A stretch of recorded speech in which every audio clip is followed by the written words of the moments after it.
నేను ఈ మూడు పార్టీలు అధర్మంతో నిండిపోయినాయి, అవినీతితో నిండిపోయినాయి, బంధుప్రీతితో నిండిపోయినాయి, కుటుంబ అవినీతి పరిపాలనతో నిండిపోయినాయి. కాబట్టి నేను ఒక ప్రపోజల్ చెప్తున్నా.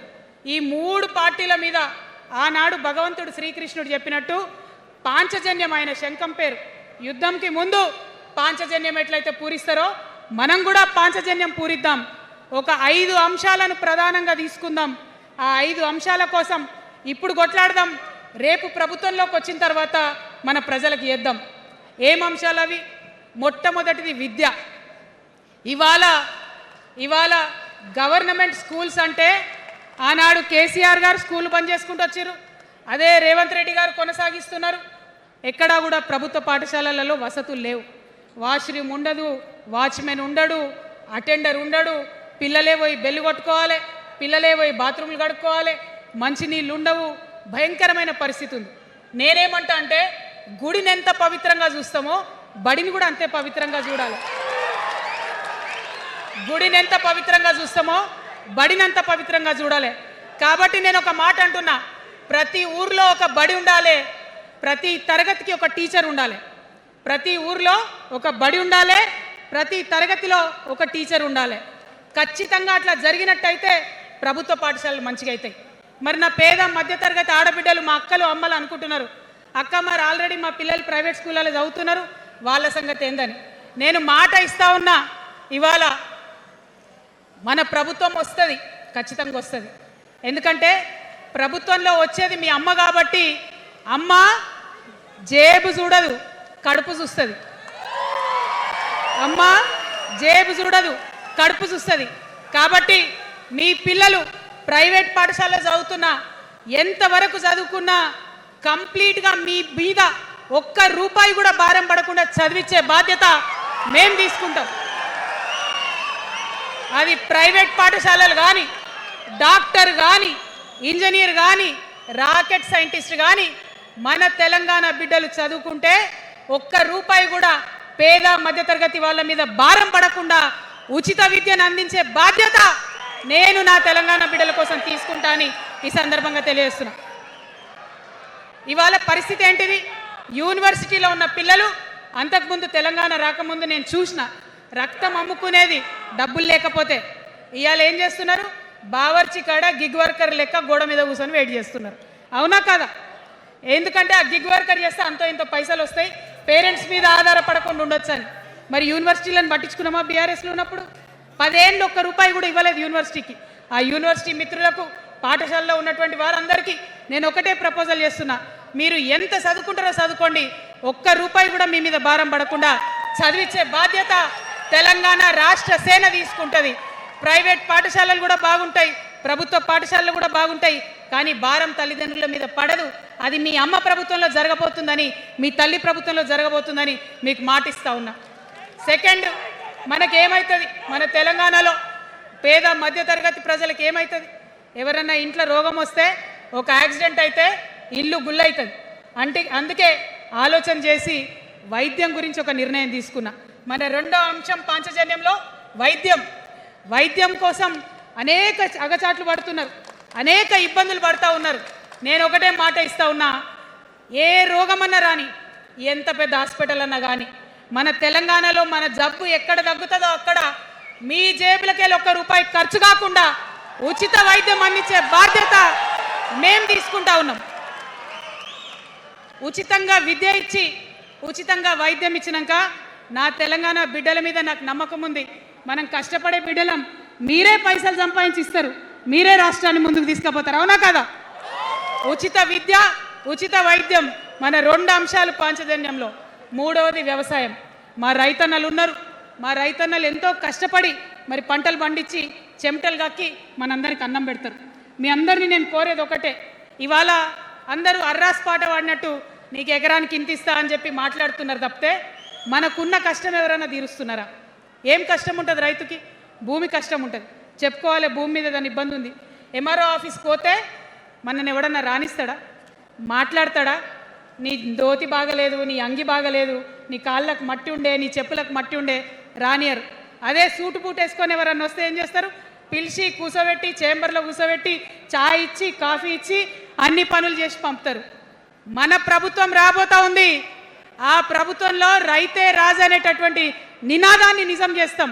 ప్రతి ఆఫీస్లో, అది ఎంఆర్ఓ ఆఫీస్ కానీ, కలెక్టర్ ఆఫీస్ కానీ, ప్రతి ప్రభుత్వ ఆఫీస్లో నేను రైతునని పోతే సపరేట్ కౌంటర్ ఉండాల్సిందే, కుర్చీ మీద కూసోబెట్టాల్సిందే, మీకు పని చేసి పెట్టాల్సిందేనని ఈ సందర్భంగా నేను తెలియజేస్తా ఉన్నా. నేను రైతునని గర్వంగా చెప్పుకునే విధంగా మేము పరిపాలన చేస్తాం. అది కాకుండా మిగతా ఏదైతే టైంకి రావాల్సిన కరెంటు, ఇప్పుడు రేవంత్ రెడ్డి గారి దయ వల్ల మళ్ళీ రాత్రిపూట కరెంట్ వస్తుంది. అట్లా ఉండదు. రేపు మన ప్రభుత్వం వస్తుంది, టీఆర్ఎస్ ప్రభుత్వం వస్తుంది. వచ్చినాక 24 గంటలు నాణ్యమైన కరెంటు, పొద్దుటిపూట కరెంటు, రైతులకు ఉచిత కరెంట్ ఇస్తాం. అదేవిధంగా యూరియా కావచ్చు, కొనుగోలు కేంద్రాలు కావచ్చు, మీరు ఎక్కడ పోయి అడగాల్సిన అవసరం లేకుండా అన్నీ మీ దగ్గరకు వచ్చేటట్టు చేస్తాం. మరి అనేక అంశాలు ఉన్నాయి రైతుల గురించి మాట్లాడేటి. ఇప్పుడు ఎంత గోసపడుతున్నారో తెలుసు. ఒక్కొక్కటి మాట్లాడుకుంటూ వెళ్దాం.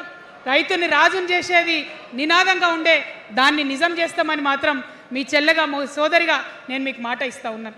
ఇక 4వ అంశం ఉపాధి. మనకి ఇక్కడ చాలా యూత్ ఉన్నారు. మిమ్మల్ని అందరూ నేను ఒక మాట చెప్తా ఉన్నా, ఒక మాట అడుగుతా ఉన్నా. ప్రతి ప్రభుత్వం ఏం చెప్తుంది? ప్రతి ప్రభుత్వం స్వతంత్రం వచ్చినప్పటి నుంచి ఇప్పటి వరకు ఏం చెప్తారు? ఉద్యోగాలు ఇస్తాం, ఉద్యోగాలు ఇస్తాం, ఉద్యోగాలు ఇస్తాం. అవునా? అసలు నాకు మాట తెలియక అడుగుతా. ఒక యువ మిత్రుడు ఉంటే, ఒక యువతి ఉంటే, నేను వ్యాపారం చేసుకోవాలనా, నేను ఉద్యోగం చేసుకోవాలనా, నేను కళారంగానికి పోవాలనా, నేను ఇంకోటి కావాలనా అనే స్వేచ్ఛ నాకు ఉండాలి కదా, నాకు ఉండాలి. కానీ ప్రభుత్వాలు మనకేం చెప్తాయి? నువ్వు ఉద్యోగం చేయి, 9 to 5 ఉద్యోగం చేయి, బానిస బతుకు అనేటటువంటి కండిషనింగ్ చేస్తూ ఉన్నాయి. ఇప్పుడు చాలామంది యూత్తో నేను మాట్లాడినా, నాకు ఒక మాట చెప్తా ఉన్నారు. అక్క, మా పరిస్థితి ఎంత ఘోరం ఉందంటే బయట ఉద్యోగం దొరుకుతలేదు చదువుకున్న చదువుకి.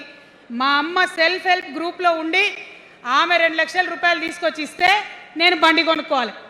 ఆమె 3 లక్షల రూపాయలు తీసుకొచ్చి నాకు ఇస్తే నేను ఆటో కొనుక్కొని నడుపుకోవాలి. వయసు వచ్చిన కొడుకుని, వయసు వచ్చిన బిడ్డని తల్లి దగ్గర చేయి జాపాలంటే నామోష్ అనిపిస్తుంది అక్క అని అనేక మంది చెప్పారు. అందుకే నేను చెప్తా ఉన్నా, ఉపాధి అంటే కేవలం ఉద్యోగం కాదు. ఉపాధి అంటే మన ప్రభుత్వంలో, రేపు రాబోయేటటువంటి మీ అమ్మ ప్రభుత్వంలో 2 లక్షల రూపాయల నుంచి మొదలు పెడితే 20 కోట్ల రూపాయలకు కూడా మనము మీ వ్యాపారానికి సంబంధించిన ఐడియాతో మీరు వస్తే బ్యాంకులతో సంబంధం లేకుండా నా యువతులను నమ్మి ఆ లోన్ డైరెక్ట్గా మీకు ఇవ్వడం జరుగుతుంది. ఎందుకోసం ఈ మాట చెప్తా ఉన్నా అంటే, మన తెలంగాణ బిడ్డలకు మంచి సృజనాత్మకత ఉంది, ఆలోచించే శక్తి ఉంది, కష్టపడే తత్వం ఉంది. ఇవన్నీ కూడా మంచి వ్యాపారవేత్తలకు ఉండేటటువంటి లక్షణాలు. కానీ వచ్చినటువంటి ఏ ప్రభుత్వాలు కూడా మనకు చేయూతనియ్యలే. ఖచ్చితంగా నా యూత్ని నేను నమ్మాలనుకుంటున్నా, నా యూత్కి నేను డబ్బులు ఇవ్వాలనుకుంటున్నా. వాళ్ళ చేతిలో డబ్బులు పెట్టి వాళ్ళు ఇంకెంత సంపాదన నా తెలంగాణ రాష్ట్రానికి ఇస్తారో చూడాలని నేను అనుకుంటున్నా. యూత్ ఎంపవర్మెంట్ గ్రూప్స్ తయారు చేస్తాం. 2 lakhs to 20 crores వరకు డైరెక్ట్గా గవర్నమెంటే ఉండి మీకు లోన్స్ ఇస్తాం. మరి ఉద్యోగం చేయాలనుకునే యూత్ ఉంటే నేను ఒక శుభవార్త చెప్తా ఉన్నా. బాగా లెక్క పెట్టినాం. మీకు తెలుసు, నేను ఏది స్టడీ చేయకుండా చెప్ప, ఆగమాగం మీద అసలే చెప్ప. నేను స్టడీ చేసిన దానికి ఏంటంటే, ఎవరైతే ఉద్యోగం చేయాలనే యూత్ ఉంటారో వాళ్ళకి మొదటి సంవత్సరమే మన గవర్నమెంట్ వచ్చినాక 4 లక్షల ఉద్యోగాలు ఒకటేసారి సింగిల్ నోటిఫికేషన్తో ఇచ్చి తీర్థం. ఇది నా మాట. నేను మళ్ళీ మీకు ఎందుకు చెప్తా ఉన్నా ఈ మాట అంటే, నేను తల్లిని, నేను జేబు చూడా, ఎంత ఖర్చు అవుతుంది, ఎంత జీతం అవుతుంది చూడా.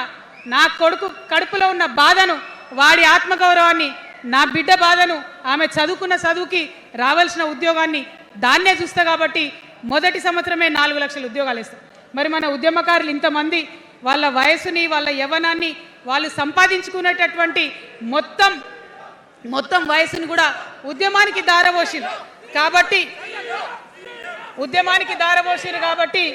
నేను ఉద్యమకారుల కోసం ప్రత్యేకించి జూన్ 2, 2014 వరకు కట్ ఆఫ్ డేట్ పెట్టుకొని ఆనాటి ఉద్యమకారులకి 1 లక్ష ఉద్యోగాలు, సూపర్ న్యూమరరీ జాబ్స్ క్రియేట్ చేయబోతా ఉన్నామని కూడా ఈ సందర్భంగా తెలియజేస్తున్నా.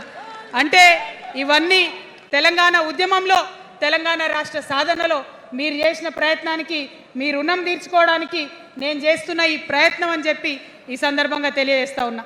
మరిగా మన పాంచజన్యంలో 5వ అంశం, ఆఖరి అంశం, అతి ముఖ్యమైనటువంటి అంశం, సామాజిక న్యాయం, సామాజిక న్యాయ తెలంగాణ సాధించాల్సిందే.